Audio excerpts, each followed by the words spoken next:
আমি আছি এখন কাশ্মীরে, আর আজকে আমি কাশ্মীরে এসে আমার জীবনে খুব একটা বড় ড্রিম পূরণ করছি। সেটা হচ্ছে বাইকে করে যাব হচ্ছে আমি আজকে সোনামার্গ ঘুরতে।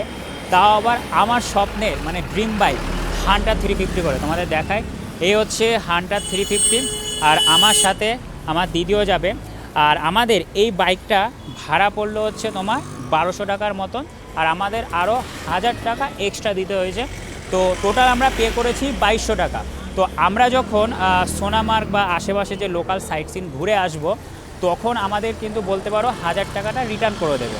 তো তোমরা যদি কখনও এই কাশ্মীরে এসে বাইক বা স্কুটি নাও, তাহলে কিন্তু একটু ভালোভাবে দেখে নেবে। তার কারণ এমনও দেখা যায় যে বাইকে কিছু হয়নি, অথচ ওরা ডিমান্ড করে যে বাইকে স্ক্র্যাচ হয়েছে, এটা খারাপ হয়ে গেছে, ওইটা খারাপ হয়েছে।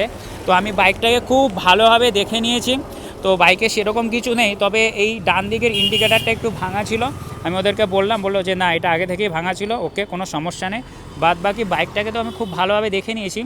আর এই বাইক নিলে বা স্কুটি নিলে কিন্তু ওরা তেল দেবে না, পেট্রোল পাম্প যাওয়া অবধি তেল দেবে, তারপরে পেট্রোল পাম্পে গিয়ে তুমি তোমার ইচ্ছে খুশি মতন পেট্রোল ভরতে পারো। যাই হোক, আমার জীবনে বলতে পারো আজকে খুব বড় একটা ড্রিম আমি পূরণ করতে চলেছি। বলতে পারো ফার্স্ট টাইম আমি হান্টার 350 চালাবো, তাও আবার কাশ্মীরে এসে। তো বলতে পারো মন থেকে একটা আলাদা লেভেলের অনুভূতি, এমনকি অনেক অনেক খুশি হচ্ছে। তো ছোট্ট একটা ভিডিও তোমাদের সাথে শেয়ার করলাম যে জীবনে প্রথমবার আমার ড্রিম বাইক চালাবো।